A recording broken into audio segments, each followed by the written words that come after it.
Hello and welcome back to HardReset.Info.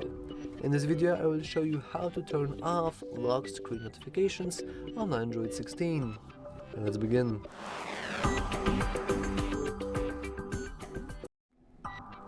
So first let's go into the settings, then scroll down a little and go to Wallpaper and Style.